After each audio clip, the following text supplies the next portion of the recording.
మీ పిల్లలు ఫారెన్ లో చదవాలనేది మీ కల? మీ కలను నిజం చేసే ఏకైక సంస్థ విదేశ్ కన్సల్ట్స్. माननीय Shri VijaySaiReddy ji. Deputy Chairman sir, thank you very much, and I also thank my party president and Honorable Chief Minister of Andhra Pradesh Jagannath Reddy garu for giving me an opportunity to speak on this particular subject, sir.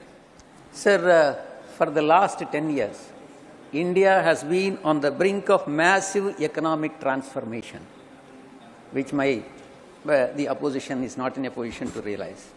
Sir, for the last 10 years, again, we have grown from being 10th highest GDP to 5th highest GDP in the world, which my colleague, Honorable former Finance Minister Chidambaram couldn't realize it.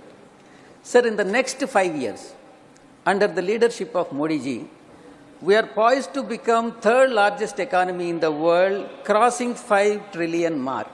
India continues to retain its fast-growing economy status even in the face of global economic slowdown. And we have faced the COVID situation. Even during COVID situation, there is no economic stride, and it continues to grow in the economy. Sir, last year, our GDP growth stood at massive 7.2%, which was twice the average of emerging market economies. And our Honorable former Finance Minister extensively spoke about the GDP. And he was all along talking negative about the GDP, and he couldn't realize that there is a growth. And currently, we have surpassed the market expectations and registered a 7.6% growth during second quarter of this current 2023-24. Sir, and coming to the tax collections, which the opposition has to realize the importance. There is a significant growth in the tax collections that has become the norm, and this has fueled the economic growth, sir.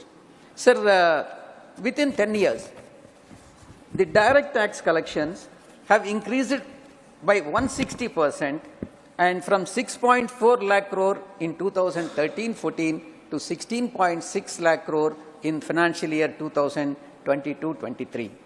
Sir, this year, this 6 months from April to September, tax collections increased by 18%. Sir, till now, the GST collections, now up to this direct taxes and then indirect taxes, till now, GST collections for this financial year stands at 13.3 lakh crore, averaging 1.66 lakh crore monthly. This is whopping 12% hike over the last year. The increase in tax collections without substantial tax hikes goes to show that the government efficiency in improving our tax compliance and expanding the tax base. Sir, even there is no applaud from the treasury benches. Opposition, I'm very sure they will not applaud. Sir, coming to the digital payments, India continues to dominate the digital payment landscape. Sir, we recorded 89 million digital transactions in 2022, which is more than 4 leading countries combined together. Sir, this accounted almost half of the global real-time payments. And sir, and I also should, up to this it's all positive points, sir. From now, I have to tell the negative points also, and at least to satisfy my friend Jairam Ramesh. Sir, we must not be complacent with our achievements. And sir, many issues continue to hinder the India's economic growth, sir. Sir, the first I would like to point out among the negatives is depreciating rupee, which is very, very alarming. Sir, rupee was worst performing Asian currency in 2022.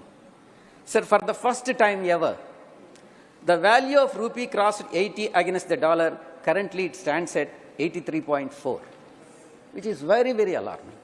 Sir, it is successively, the rupee is depreciating year after year, from minus 8.5% in 2018 and minus 10% in 2022. Sir, depreciation of rupee has got a significant impact on the overall development of the country, sir. Sir, depreciation of rupee has a direct impact on the manufacturing sector since India is a net importer of raw materials and fuel. These two are very important import because we completely depend on the fuel imports. Sir. Manufacturing growth has already started showing the signs of stress and has slowed significantly this fiscal year. Sir, as per RBI, every 5% fall in the value of a rupee, inflation increases by 15%, 15 basis points, that is 0.15%. Sir, foreign investors, this has another effect of depreciating the rupee, sir. Foreign investors have pulled out 18 billion from Indian markets, more than 12 billion sell-off during 2008 global recessions. Sir, the next issue which I would like to bring to your kind notice is the reality remains that top 10% of the Indian population holds more than 60% of the country's wealth, while the bottom 15% of the population has only 6% of the wealth, sir.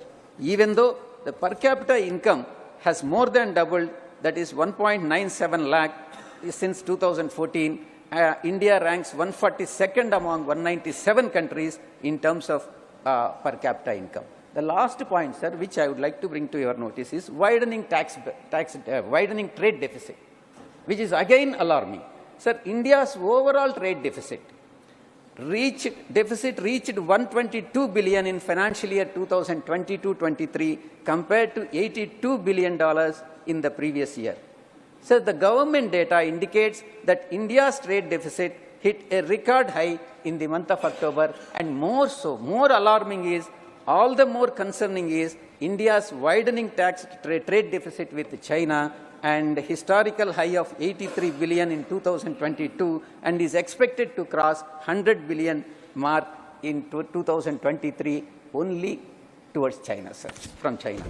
Sir, in conclusion, we cannot afford to be complacent, and we should take the necessary steps. I request the Honorable Finance Minister, though there are positive aspects, there are also negative aspects in this economic growth. So I request the Honorable Finance Minister to address all these issues and make the economy more